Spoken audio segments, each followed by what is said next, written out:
Just a Job is the podcast for the modern woman to redefine what success looks like. We highlight real women and their real stories. Hello, everybody. Happy Monday. Welcome back to Just a Job. Before we head into Lacey's episode, we have a quick stand-up for you today. But before we jump into that, Ellen, give us the current status of your move as of what's today recording. I don't even know. Beginning of April. How are things going? How are you feeling?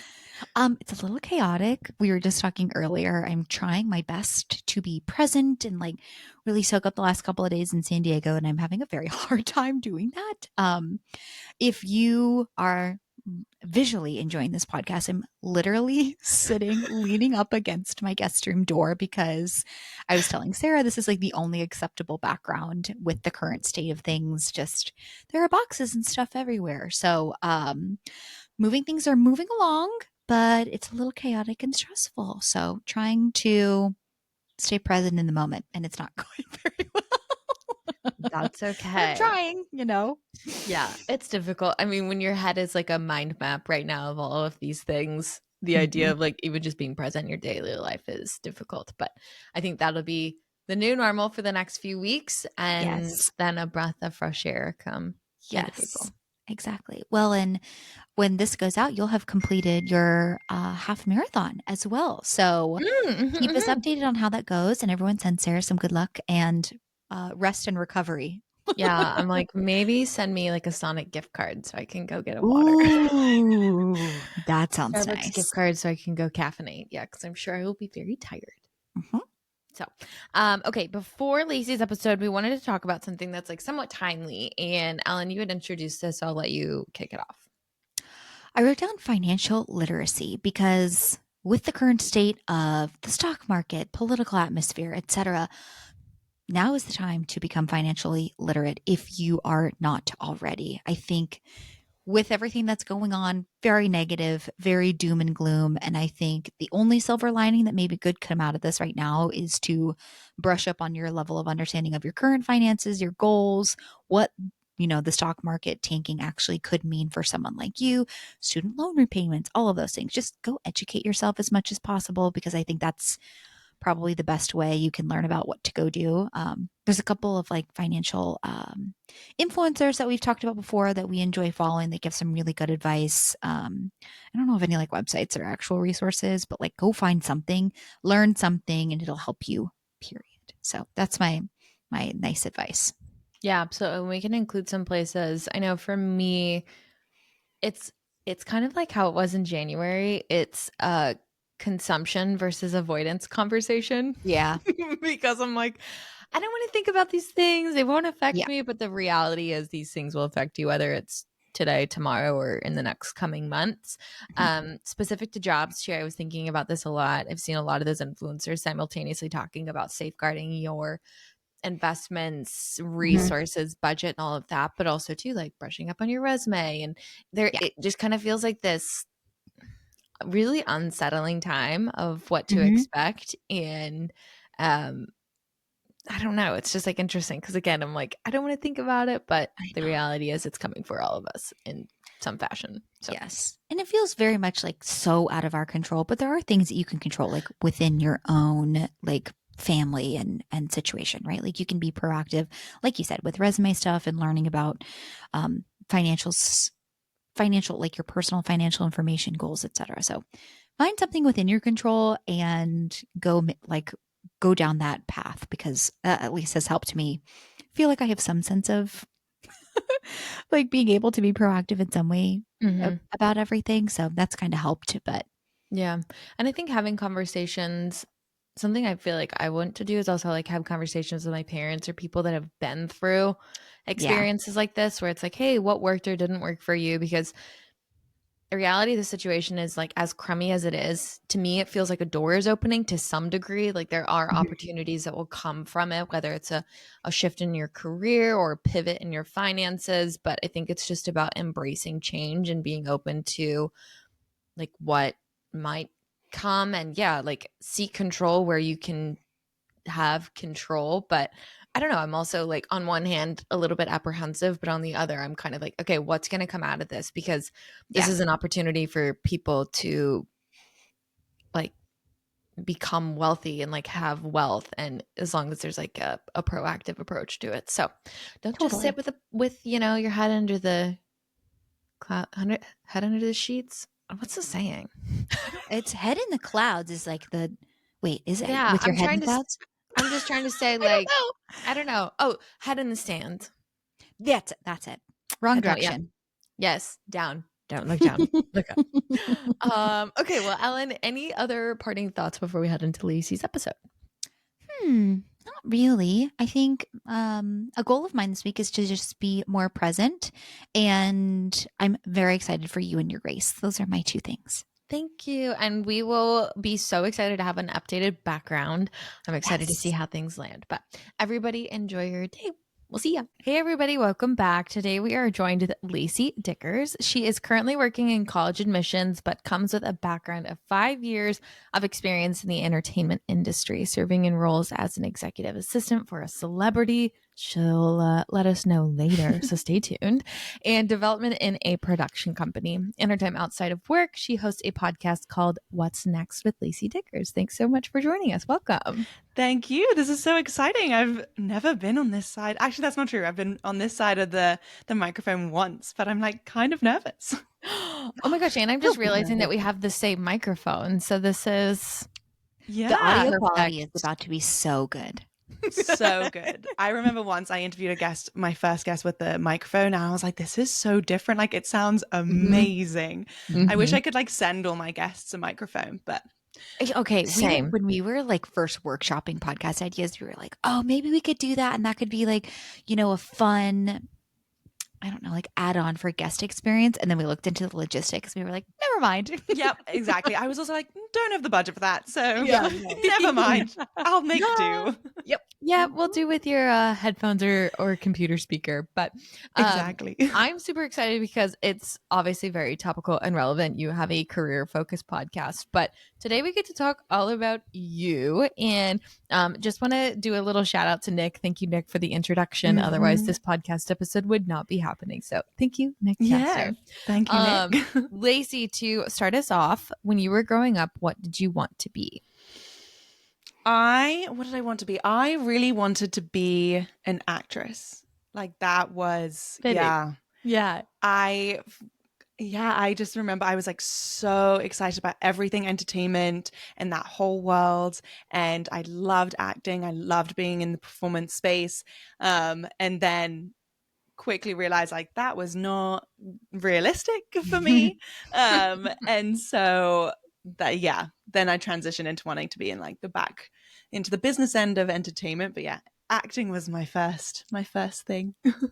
You were talking about your sister earlier. Were you guys like putting on plays and shows for your parents to like get some sort of, I don't know, dessert or like watch a movie for a longer period of time, something like that? We didn't even need the incentive. No, we did it of our own accord. We subjected our parents to that for nothing. Like my sister and I and my brother as well would put on these shows. We would like do performances to the Lion King, and my brother would play like the pots and pans in the background, and we would be like Simba and Nala, my sister and we would do so many performances all over the space, and we would actually charge entrance fee for like my parents, be like 20p, I'm from London, so 20p, we have to come pay to see our show. That was amazing. Crazy. It was so fun. You know what? You've got the confidence, right? And the acting ability. You've got a little bit of the entrepreneurial spirit by charging tickets to your parents. That is so funny. Oh my gosh. I'm like, when I have kids one day, I might have to drop that as an idea. I'd be like, this is funny. Let's just see where this goes. No, it was so great. Like we have videos of those performances, and honestly, I mean, they're awful, but they are so great to watch. I think it's such a fun thing for kids to do. Totally. That is hysterical. And I'm like, Sarah, I bet you and your brothers did that. I surely did that with my sister. Yeah, it was different. It was different with the brothers. I think if I had a sister, because I had two brothers, they would like gang up on me. But if I had another sister, I'm sure we could have like ganged up on the boys. But yeah, they had no interest in it. So rest assured, that's where my friend stepped in. But I remember like the whole production of it, right? Oh, yeah. It's Like a drawing cornerstone. tickets. Yeah. It's Yeah. foundational for childhood Totally. and, We builds up made your my dad put confidence. a hook in the ceiling so that we could rise the sun for the circle of life in The Lion King. Like my That brother is would a be behind the scenes. production. Oh, we did Ingenuity. everything. Yeah. Wow, this is quite impressive. You're drawing like a very nice picture for me too. I'm like, oh, my sister and I had like a stereo, and we were like, look at this dance move from NSYNC. Like, look how cool. Mostly they were that, but for some reason we really bought into The Lion King. That is so awesome. So I love that you say, and a lot of guests say this as well, of like having these very aspirational career goals or hope and wish for some, crazy and again, aspirational career. And then they're like, yeah, that's so not attainable for me. But I like that you gave like a business twist to yours of saying that, instead of wanting to be an actress, like, okay, maybe still pursue the industry, but maybe a different approach of like the back end business part of the entertainment industry. So, did you go to school for I'm like, could you even get a degree in that? I don't know. Mhm. Where did that career path take you, and like what were some of the steps, first initial steps that you took? Yeah. So for most of my like schooling, at least high school, it was more just like I was just consuming as much content as I could, that kind of thing. Then when I got to college, I really dove into it extracurricularly, and through internships. I didn't study film. I didn't study business. I actually was a history major and a classics minor, so Latin and ancient Greek, like spending my time doing Cool. that. Mhm. So nothing pertaining to entertainment at all. But yeah, so I really dove in through extracurriculars. I joined this like film fraternity we had on campus. And then I also explored a ton of internships. And so I just started talking to so many people who were above me who were like already had their foot in the door in this industry. And I was like, how did you do it? And from those conversations, I learned about internships and got connected to people to secure internships, and interned pretty much every semester and every summer from my sophomore like spring, and then just like fully dove in on all of those. So I Wow. interned at like Saturday Night Live and The Tonight Show, and I interned at a production company, reading like scripts and stuff like that. So that was my like way in, was just I want to explore this industry, I want to learn as much as I can, and internships were the way to go. Ooh, you were hungry to work. Hmm. Yeah, I was. I really wanted to know it all. I was like, this is my goal. This is what I'm going to be doing. And yeah, someone had very early on had just said like, you can't graduate and want to go into the entertainment industry without having internship experience, without having a network already at your fingertips, which is so true. And that advice just really kicked me into shape and was like, all right, this is what I have to do, and I will be interning as much as I can. Oh my gosh, that's incredible. Yeah, I mean, I'm thinking even Ellen about Jill, like working in the entertainment Yeah. space, just grind, hustle, connections. I definitely want to get into that, but I know that you mentioned you grew up in London, and we love Mm-hmm. talking about transitions. Schooling, what was that like? Did you go to university in the US? And then if so, like how was that transition of moving abroad? Yeah, I did go to school in the US. I was here in New York. Um, it was kind of always, I wanted to go to school in the US since I was like very young. Both Mm-hmm. my siblings had already come over here. Both my parents went to school in the US, so it was kind of just like something that we were all going to do. And it was actually a surprisingly tough transition, even though like I knew I wanted it. I Mm-hmm. got very, very homesick. I was like, this is a whole different world. Everyone was pointing out about my accent and asking me to say funny things. Oh no, Um, I'm so sorry. no, no, it's so fine. But it was, yeah, it's just like it was more different than I expected. Sure.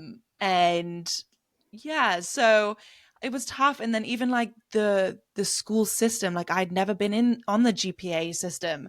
I had not ever experienced something where every single piece of homework, every essay you write, every exam you take counted towards your final grade. Like I'd never had that system before. And so that was like an adjustment as well, to be like, oh, I actually need to pay attention like all year. That is new to me. So yeah, it was definitely a big adjustment to come out here, but the best decision that I possibly could have made. So I stayed after I graduated. So that's always a sign that I liked it. Yeah, I was gonna say you're still here, so that's a good thing that like people weren't terribly rude and totally, made you want to go back home. My younger sister, she lives in Reading now, and so she did her master's over in Liverpool. Oh my gosh! And she had, kind of the inverse experience of you, but still experiencing the differences in schools and like the grading system even as well. And she went without knowing anyone, and I'm like, I'm the more outgoing one of the two of us. And I'm still like, I don't know how you did that. And I mean, even with having siblings and knowing and having your family have had those experiences, I'm sure share them with you as well.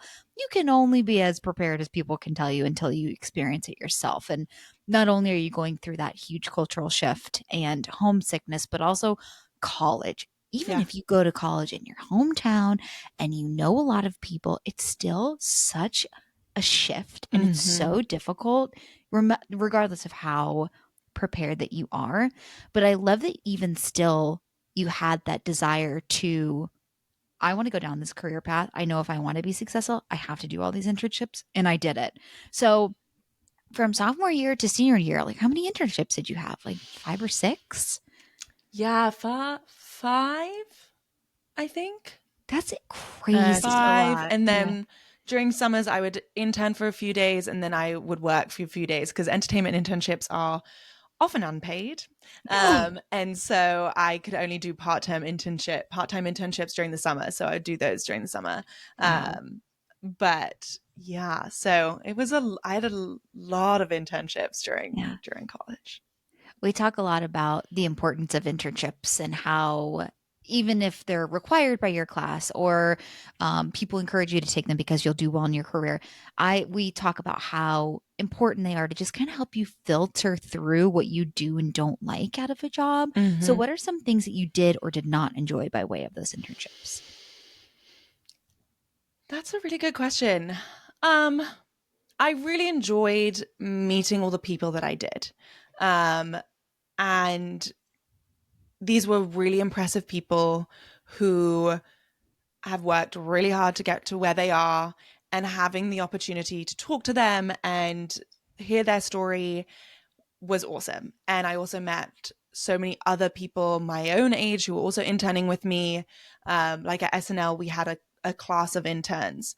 And that was so fun to be like working together and like hearing everyone and hearing what they were trying to do, what they wanted to do, and that kind of thing. So that I think was the best part of interning, was meeting everyone. What I didn't like is most of them were unpaid, which was really tough. And then the other thing is, a lot of time in entertainment internships, you are spending time like getting people lunch, getting people dinner. You are running errands for people. And that I didn't love as much, because I didn't feel like I was learning so much about the industry and about the space when I was off to Sweet Green to get some salads. That's like the picture perfect intern experience, or like that's what you anticipate when you have an internship, is that quite frankly you're just gonna be everybody's bitch. But like, doing all that work. It sounds like you were like, you had that, but I imagine it's like these are the things that you have to do. And if somebody's asking something of me, who at 19 am I to tell them no? Exactly. It's kind of par for the course, and everyone knows, and everyone did it. A lot of people in the industry went through like from intern to being super successful, so they like know what it's like to be an intern. And you also know that like when you're an intern, you're like, okay, well, one day I'm getting salads, but one day like someone will be getting salads for me. Do you feel like in your do you feel like you're in in your experience, maybe pun intended, but like there was this dangling of the carrot in front of you where it's like, okay, just do all these things and soon enough you'll be here. And it's maybe not this false sense of hope, but it's just this, I don't know, way to keep you engaged. Was there ever any experiences like that? Definitely. I think that is just the reality of working in the entertainment industry, is that there is that carrot is constantly being dangled. And even still, there are so few jobs out there, especially in New York. And so once you finally graduate and you're looking for jobs, you could have done all the internships, you could have gotten all the sweet green salads and still not get the job. And then not get promoted or whatever. You very much could. And I obviously know that people who have, and I got a job and all this, but like, yeah, I do think that it's just a numbers game, and at the end of the day you could have checked all the boxes and still not make it work. So yeah, that's a definite reality in the entertainment industry for sure. And interesting to face too, like knowing going into it that if you're in a class of 10 that maybe there's one position left. Yeah. Which I'm sure, as much as you want to operate as a team, kind of same as like being in a master's program, like you're all there for the same thing to win and to achieve, but it's like pretty competitive. Yeah, but that's something that I think is, so nice about the New York entertainment industry, is that I think we were all friends because like people who wanted these jobs and wanted to be in this industry were so we just had to be nice to each other and had to actually like support each other, and knew that we could get more out of like being supportive of each other, because help you now, they'll help you later. Like, so I actually feel like in New York there's somewhat of a camaraderie rather than a competitiveness, to a certain degree. And I don't know if I've never worked in LA, but from what I've heard, like that might not so much be the case in LA. So I think that was what it was. Yes, we all were very aware that some of us would not get these jobs, but at least from my perspective, I was like, we're all great people, and I really enjoy spending time with all of you. So like, I want to be your friend first. And that's how I'm still, now that I'm out of the industry, I'm still friends with so many people from being in the industry, because I was there, like we were friends first. Yeah, that's really good advice. And from my point of view, not having like any experience in the entertainment industry other than like LA is close to where I live, and that's as close as it gets. I would view it as very competitive, cutthroat, trying to push others down to elevate yourself, as an example. So I love that you take the perspective as well of, you're wanting to still, keep it in the back of your mind that, hey, these people could potentially be a competition for a job that I'm looking for, but also like we're in this together. Yeah. And if we don't get, if we're not together in this job next, maybe we will be in the future. What was your first job like out of college, and how did you get it? Yeah. So actually my very, very first job was at a talent agency. And basically one way to kind of get your foot in the industry, in the entertainment industry, is you go to a talent agency, you work in what's called the mailroom, and then you become an agent assistant, and then you either stay on the agent path or you kind of explore from there. And so I knew that was something that was needed to be done. And so I very luckily got this mailroom position, and so there were only like 7 of us in the mailroom, at our talent agency. And again, we were all kind of fighting for the same things. We were all interviewing to be on the same agent's desks, but like now these are some of my best friends that I'm still in touch with. So that was my very first job. I got that simply through, I did a ton of informationals and spoke to a lot of people, both at my internships and people from school and so on and so forth. And that I truly just got because I knew someone who had worked at that agency, who passed on my resume to the hiring manager. I interviewed many times and got one of the slots. So yeah, that often you need to do informationals and know people to get your resume seen, and that was definitely the case for my very first job. I then was only there for like 2 months before I left, and I became this assistant to I was an assistant to Leslie Jones, the comedian, for about 2 years. And so I was only at UTA for about 2 months before I was like, see ya. But yeah, as I said, still some of my best friends from that experience, from that very, very short-lived experience. We're gonna get into being an assistant, but to backtrack a little bit, painting the picture of working in the entertainment industry, there's a lot of similarities between the idea of the corporate ladder, in that you have to go through all of these rungs to like get to what you really want. And I don't know if we asked this or if we've discussed this before, but when you were going through school and going through these internships, like what was the top of the ladder for you? Like where did you see yourself getting to or like wanting to go to?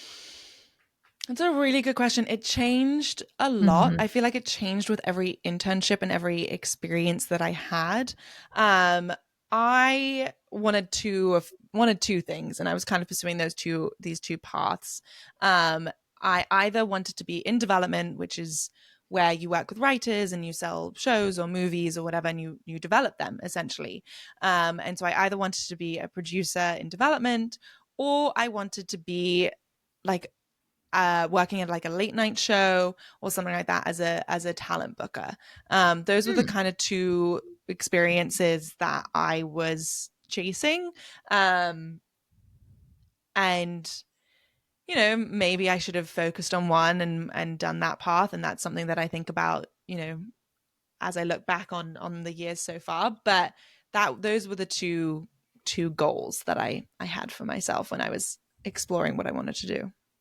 Okay. Thank you. Sorry. I was just thinking, I was like, what was the picture that you had painted in your head in terms of like where you wanted to see yourself in all of this? But okay, so you put the 2 months in the mailroom. And side note, is it like a literal mailroom? Or It's is a that like literal mailroom. You are like sorting mail, you are delivering mail, you are picking up mail from various assistant desks and dropping it off. Like it is a literal mailroom. You know what scene and what movie I thought of in my head is Elf. Yes. Yeah. Exactly. I'm sure your mailroom was a little bit more OSHA friendly or whatever. No, yeah, it was still like corporate boring, not but no drinking. No. Dang it. So but funny. very much, yes, a mailroom. Okay. So you're there for a few weeks, and then what's the process of becoming the assistant? Like, had you worked with Leslie before? How did this come to be? Yeah, so I'd met Leslie at SNL when I was working at SNL, and really I'd met her current assistant at the time when I was there, and worked a lot with her. And so kind of at one point when that assistant was deciding to leave, was like, would you be interested in taking over? And I'd loved my experience at SNL, and I'd loved Leslie. And so I was like, yeah, like, I think that's a great path. I think you can get so much exposure in a role like that. And so I was going to be an assistant if I stayed at the talent agency. And, you know, this was an assistant position that opened up before a desk did in the mailroom. So yeah, I was like, okay. And then I like spoke with a few members of her team, and then she was actually filming a movie out in Atlanta, so I flew out to Atlanta and started working with her. Cool. Yeah. It sounds so glamorous. Like what? He's like, sound. Yeah, I was like a big breath. Yeah. Like what is that? I don't know. I've like been a nanny before, but that I'm sure is so different. Like what do you do? What would a typical day look like for you? Working with Leslie, like every day truly looked different. And then like however many months in 6 months in, we were hit with COVID. So then everything looked very, very different. But a day, you kind of just follow her. So whatever she was doing, you do. So if she was doing a late night show appearance, you would coordinate with the talent team at a late night show. You would get all those details sorted, you would get her glam sorted, you would sit with her while she's getting ready, and then you go with her to the show and sit with her in her dressing room. She does her appearance, and then you go home and you bring her home. So it's basically like being her little shadow. Like, you are there with her for anything she does, any meeting. I mean, especially Leslie. Leslie wanted you there for everything. So yeah, you were there for every meeting that she does, and so on and so forth. So it really was different every day, because these like celebrities' lives are different every single day. They could be shooting a movie for 6 months, and then the next 6 months they are on tour or whatever. So it was very, very different every day. My project manager mind is just like reeling because all I Same. see are like the steps. Lists. Yeah, Lacey, we're both project managers, and every time somebody says something so simple, I'm like, there were 42 steps to get to this one thing. Like, just getting her butt in a seat in the makeup room. I can't even imagine how many how many things you had to do to make that work. And now anytime I see anything, especially entertainment, I'm watching TV, the fact that they were able to make any movies is incredible to me, honestly, because I'm like, Totally. how many people were involved, from even having the conversation with Jill, from the costumes to the just flying the celebrities there, to the production, to the cameras, to the everything. It blows my mind. I Yeah. can't even imagine what it looked like from your perspective, boots on the ground. Um, if you had to describe this experience in 3 words, what 3 words would you use? And I know that's really tough. Seems like a simple question, but No, yeah, that's a really tough question. 3 words. Um, Kind of unreal, like surreal almost. Mhm. A lot of it was super surreal, like being on set with like Leslie and Eddie Murphy and things like that was like super surreal. I met Taika Waititi once, like it was like so cool. So I think definitely surreal. Hard, like Mhm. it's hard work working with someone so closely, and um who's so busy and doing so much, so like hard. And then fun, like it was just so fun. Mhm. I did so many cool things, and her team is awesome. She's awesome, and so it was just like so much fun, like when we were all working together, when we were all in her trailer for whatever project, just the most fun. So yeah, I think surreal, hard, but fun.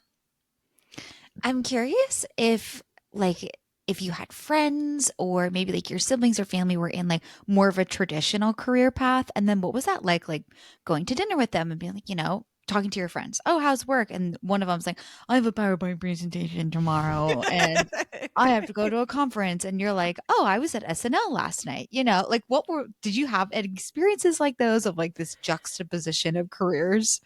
Totally, totally. I mean, most of my college friends went into finance and consulting. Mhm. Not most, but a lot. And or the tech world or something like that. Like my sister was in law school and becoming a lawyer. Like the same with my brother. And so yes, it was some of my friends have very different lives. But then that's also where the like friendship matters in the entertainment industry, because Mhm. then I could speak to my entertainment friends who were also assistants at the time, and we could all relate to each other's experience so much. Mhm. So it was nice to kind of have the mix, because I could go to my friends who were working in consulting and hear about their lives and be able to like take my mind off everything entertainment. And then I could speak to all of my friends who were in entertainment and have them relate. So that, I think it was, yeah, that was important to have both, to just like have that kind of reprieve. But yeah, certainly like so many of my friends were living very different lives, from me, especially. And especially when you are a personal assistant to a celebrity, like everyone is living a different, like no one can Mhm. relate to the experience other than Right. um other assistants to the person that you have worked for. So yeah, it was weird. Yeah. That's interesting. Yeah, yeah, because you think a lot about those that are working at larger companies or even smaller companies. There's people next to you that have somewhat shared experiences, but your pool of people that have the exact same experience as you is very small, Very very small. small. Yeah. And everybody likes to have the days where they're like, "Ugh, I hate this job, I want to quit," and like you just want to complain, and you just want to find some solidarity in knowing that you're not the only one that feels this way. And I imagine in the entertainment industry, like, you really have to kind of silence that and keep it and hold it close to yourself, which I'm sure you've had conversations with people and stuff and are able to have that kind of safety security net of people that you can converse with. But imagine that's probably something that a lot of people don't consider to be part of the job, and especially like a difficult part. So okay, so you mentioned that you were with her for 2 years. Did something pull you out, push you out? What was the next step? She moved to LA. Got it. When I started with her, she had left SNL, and she was doing so many other projects. Then COVID hit, and during COVID, she was like, "Why am I still here?" Like, she's from LA, and she has spent so much time there. She loves it, and so yeah, when we were all stuck, she was like, "Why am I here?" Mhm. And so I worked with her through COVID. And at the end of one of our projects, she was like, "I'm staying in LA. Would you like to come?" And I always knew that I didn't want to go to LA. That has been kind of my barrier in the entertainment industry, and probably one of the reasons why I am now no longer in it. I was just not willing to go to LA. Mhm. And so when she asked me, I was like, "Nope, I'm staying." Because she moved so abruptly, there was a lot of stuff still to wrap up here in New York. So I stayed on with her for a while after she had moved. But yeah, it was truly just, I didn't want to go to LA, but we still are like constantly in touch. She is still a huge part of my life. I still help her out every once in a while. She still comes back to New York. So yeah, we still have a great relationship. That's really nice. And nice that, Mhm. she kind of gave you that option too of like, hey, I know LA isn't really for everybody. Are you coming or are you staying? So that's really nice to like have that kind of relationship. Yeah. And also nice that you still got to like work and kind of finish out like and tie up loose ends once she had moved, because then that kind of gives you a good runway to know, okay, like once this all wraps up, I need to find and have something, a new job lined up for myself as well. So that's really nice. It's kind of sounds like a really like ideal transition Totally. from It one was. job into the next. Yeah, it was. So I'm mhm, so grateful to her for that, because it was ideal to have that runway to find something else. totally. So what was that time like when you were knowing that the assistant role was coming to an end and you were looking for something new? Stressful, I will say. I it was a lot of interviewing, a lot of applying, a lot of trying to pull on that network that I had established so far, and trying to figure out what I wanted next. And yeah, so I cast my net pretty wide in terms of what I wanted. I knew I still had to be an assistant. I knew there was still so much I had to learn. So I just applied for a ton of different jobs, um, and yeah, both in development, both in late night, and kind of I have a question. yeah. These jobs like aren't on LinkedIn. Like where the heck would you apply for jobs like this? I'm Yeah. trying to like visualize it as you're talking and I'm like, hmm. Yeah, no, some of them are like sometimes they do post on LinkedIn. I will say it is probably highly unlikely that you will get it from applying on LinkedIn, but they do ultimately end up on LinkedIn. Mhm. Um, it really is just networking. Like the one thing I will Ooh, that's say hard. for being in the entertainment industry, it is so unlikely that you are going to get a job without networking first, and knowing people who work there and having your resume put forward. Almost pretty much every single job I got, I had my resume put forward. Um, yeah, every single one. And so it just, yeah, you are not cold applying. I will say there are some Facebook groups, and so assistants who are leaving their jobs will be like, "I'm leaving. here and I'm going to post in this Facebook group and be like someone, if you want to apply, email me here. And that can be successful. But yeah, just seeing it on a company website, like seeing on NBC's website or seeing it on LinkedIn, like that's a lot of a tougher journey. I don't know if it's impossible, but from my experience, that's never been how I've gotten a job.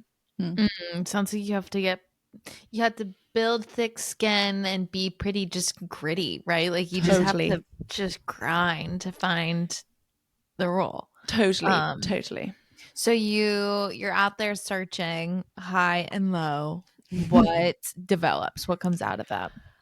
I end up actually working as I through a friend had interviewed for this one position for a production company, and I didn't get that position, but they liked me, and so they're like, "Would you want to work as what's called an associate producer on this Netflix show that we're making?" And I was like, "Yes." So I trained up on how to be an associate producer on one show that this company was making, and then I worked on this new Netflix show called Uncoupled with written by Darren Star and Jeffrey Richman, and just worked on that for the next few months. Like it was like a 6-month role. And that was wild. That was a wild experience. That was something I'd never really done before. I was on set every day. I was seeing what the behind the scenes really looked like. More like when I was working with Leslie, like you're seeing it, but you're so like in and out of it. But when you are like working as a producer, when you're working as a crew member on set and you're on there every day, it was like so different. So much fun, but so different. So yeah, that's what I ended up doing next. But then a position did open up back at the production company that I had interviewed for originally. And so I went back to that company and worked as for their team as an assistant in development. Very cool. Was that finally a moment for you where you were like, oh, I've made it? Like, that's why I did all these internships. That's why I went and worked in the mailroom and got Sweet Green. Like, I've made it now. That's a good question. You can say no. Yeah, I don't think I would say yes. I think I knew that there was so much more still to go, so many hoops to jump through, to really be able to say I've made it. And to be perfectly honest, in my entertainment career, I don't think I can say I ever made it. I ever got to what I wanted to. So yeah, I never felt like settled. I never was like I'm on the right path. Because there is always going to be so much uncertainty thrown at you, especially in such a volatile industry. So no, I was just like, this is my next step. Like every time was like, it's my next step to getting closer to what I want, and maybe it would realign my goals to what I wanted. So when I started working in development, I was like, yeah, this is definitely what I want to do. And then a roadblock would come in my way and I would pivot again and things. But yeah, I think I was always just a step. I was always just another step on the ladder.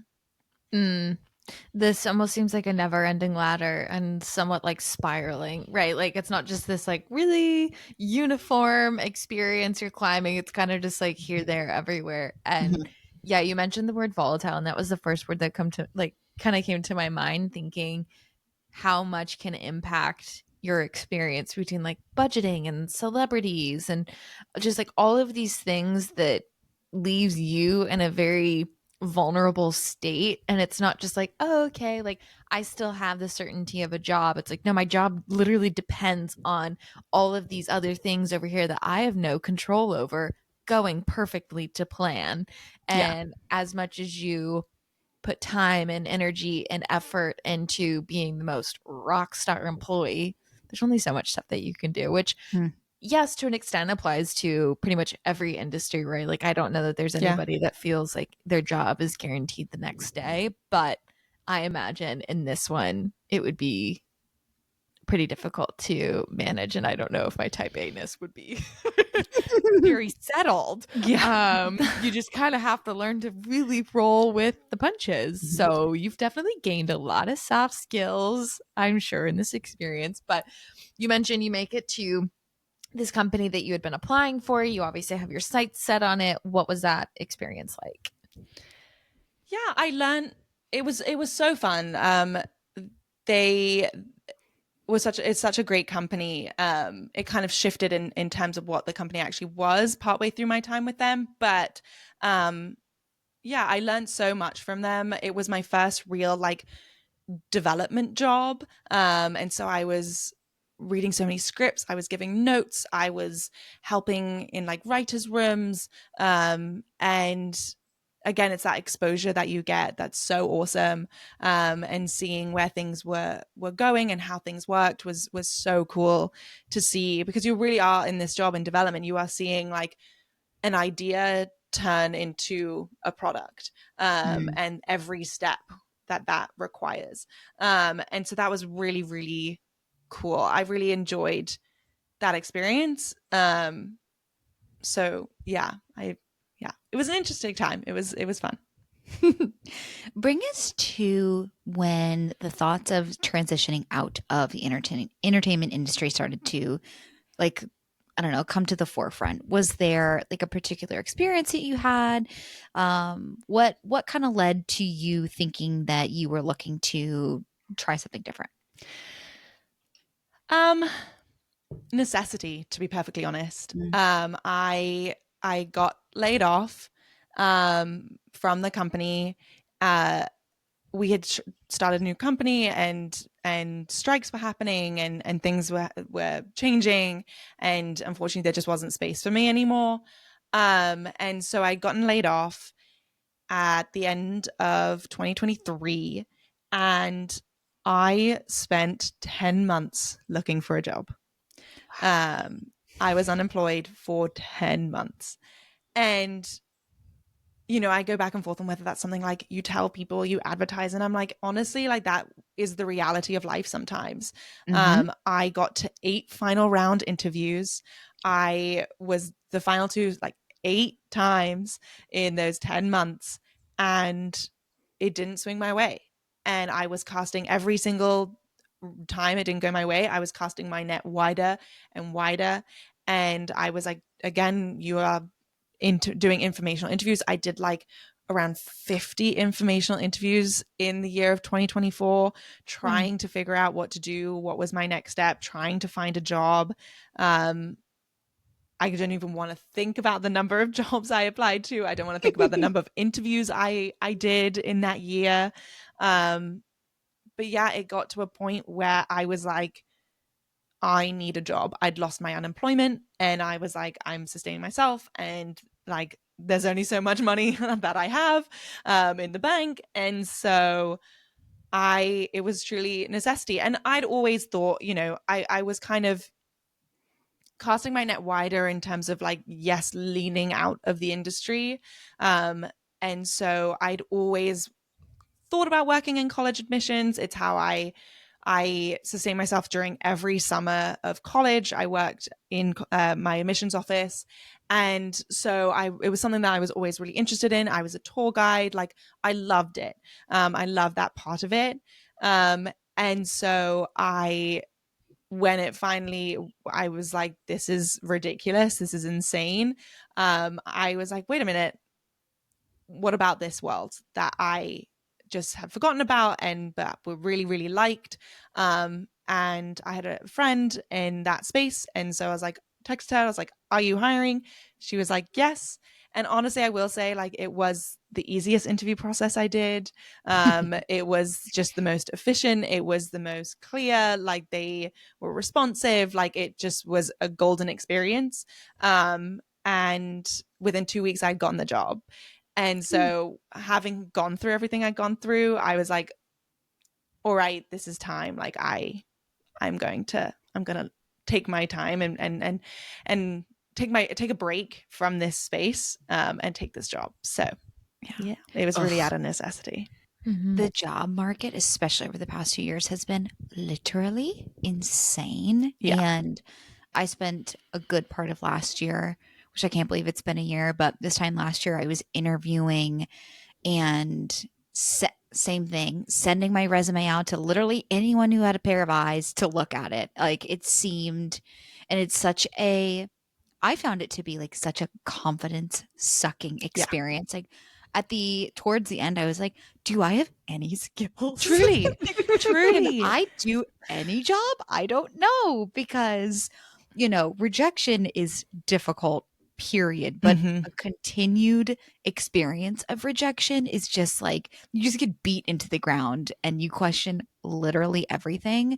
And I'm so glad also what a good experience of having all of those internships and supplementing your resume with to be well rounded and have other experiences so that in a time like that you can pull on those previous jobs. You're like, wait a second, I know this one person, maybe they know, and it worked out in your favor for you to land a job. So kudos to you for the job hunt. I so sympathize. And all I can say is I agree, it sucks. Yeah, it was truly, I will say, like, it was so, so hard.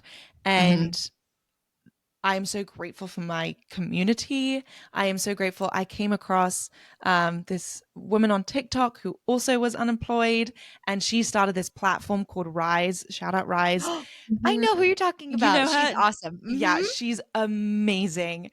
And she started this platform, and I joined it. And to be able to be in a community of other people who are also unemployed and also facing these same issues with the hiring process that you were, like, so helpful.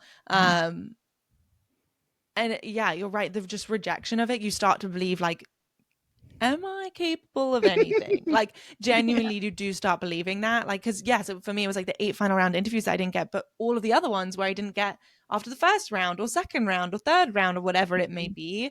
And so yeah, I actually haven't even done, I was thinking about doing like an unemployment wrapped at the end of 2024 to be like, I applied to X amount of jobs, rejected this many times. But then I was like, that's honestly like so sad that I like don't know if I can put that out there.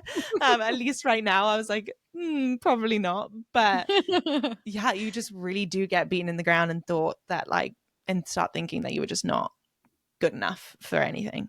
It's a tough time. But anyone who's unemployed, like, no, it does end, and no, you are not, but you are not qualified. Like, Yeah. you are qualified. You will find a job, and it will work out. But it does take time. Yeah, you're speaking to the grieving process of it, right? Because it's, especially with like getting to the interview process, you start to picture yourself having this role and being this person in this job, and especially there towards however many months of doing it, it's the financial piece of it all. It's not just like, oh bummer, I won't be able to do that job. It's just like, no, like rent is due. I have groceries. I gotta pay my bills. I need to put some money into savings, possibly, so one day I can retire and not work. Yeah. Like, it becomes much bigger than just like a want. It becomes a need. So I appreciate you sharing that, because I think that that's something that so many people relate to. And we actually have an episode coming out. I don't know the order of this, but we were talking with Addie, and she got laid off while at an internship, and I was like, that's a double blow. Like, to get laid off while you're at an unpaid internship. That's insane. That's insane. Yeah, but if anything prepares you for the future, so I imagine there's some, even though you're not necessarily a part of that community in the sense that you have a job, just to know that those people have some level of understanding of who you are, experiences that you've had in your life. And obviously, like Ellen and Lacey, you're able to relate on this level because of the experience, which now it's easy to say that looking back because you both have jobs. But in the moment, it's like, will I ever come out of this? So thank you for sharing that, because I think it's important to your story.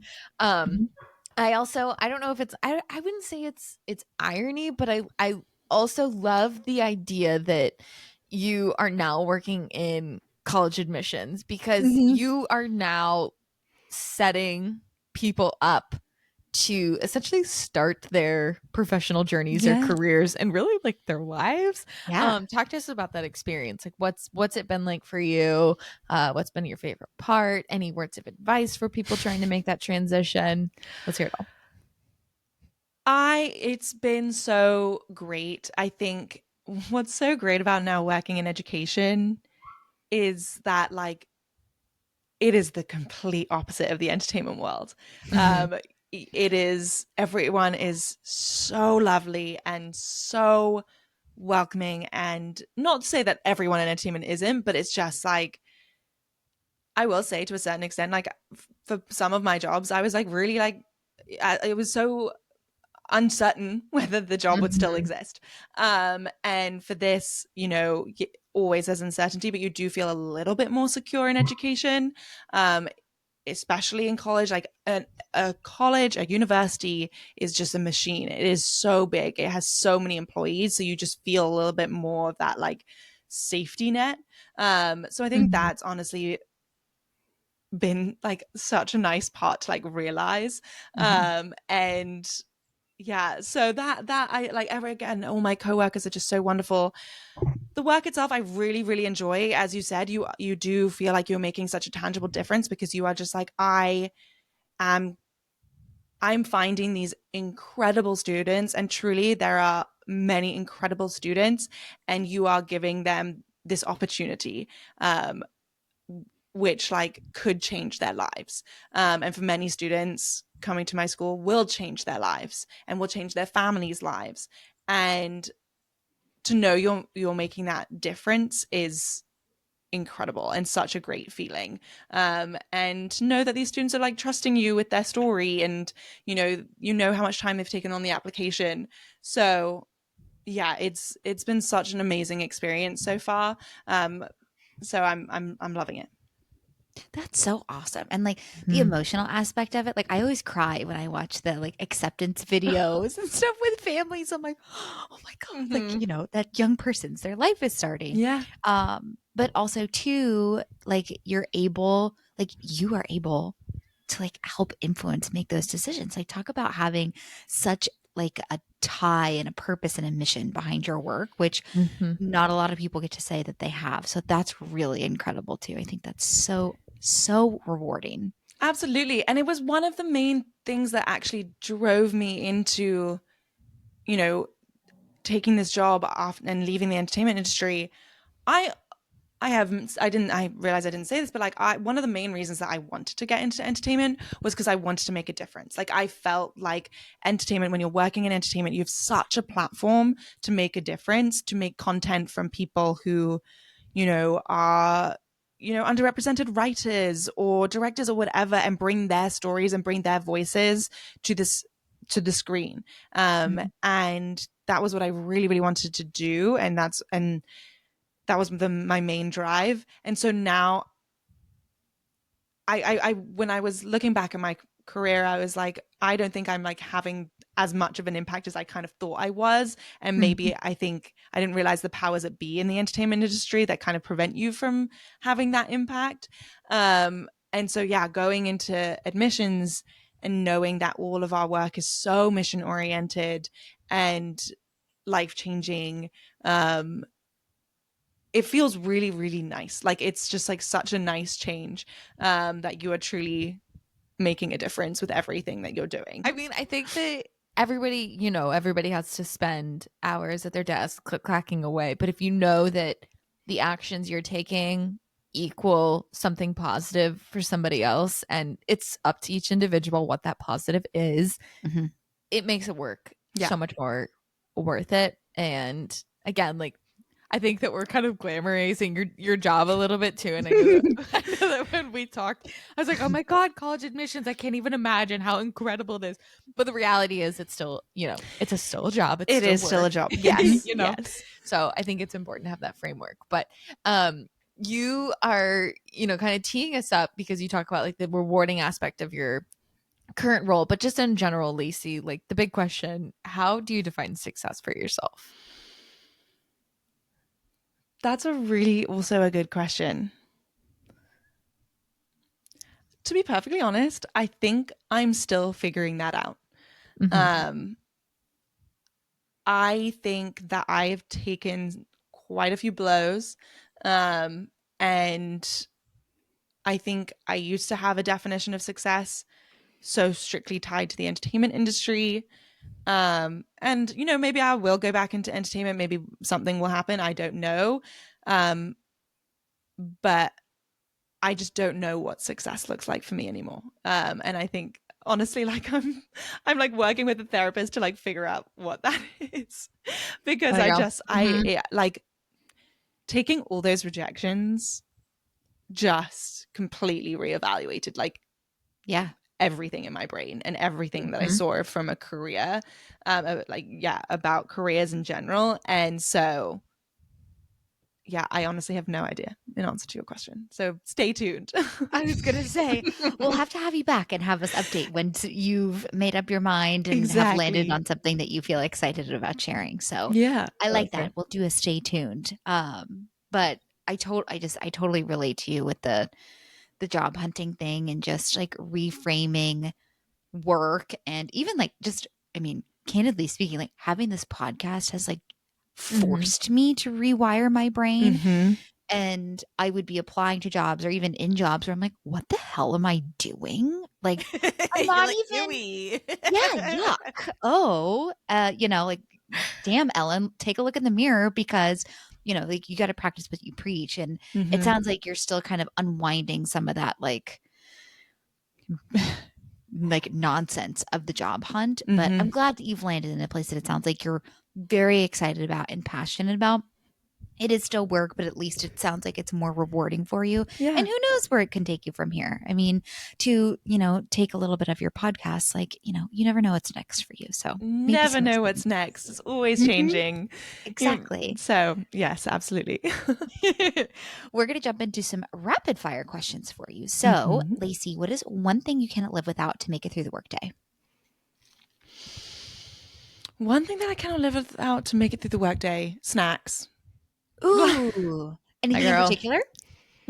Whatever's in the snack closet at work or like in my cupboard. Like truly, I which is so bad, but I am such a like unconscious eater. Like I just like need something, so it's often like nuts or something, or maybe some goldfish. But yeah, I'm a habitual, like I just need something like there, like comfort food. I feel that if it's not a beverage, it's food. I got really into pumpkin seeds lately, and that's been really nice because they're very small, and you know, I can just like have a lot of them, and they just kind of are always on my desk. I went through a sunflower seed same time. Yeah. Like now I'm on dried mango. So like it just like changes, but something. Okay, I'm gonna go have to find a snack for myself after this. If you're not hungry, now you are. Exactly. Let's talk about workplace pet peeve.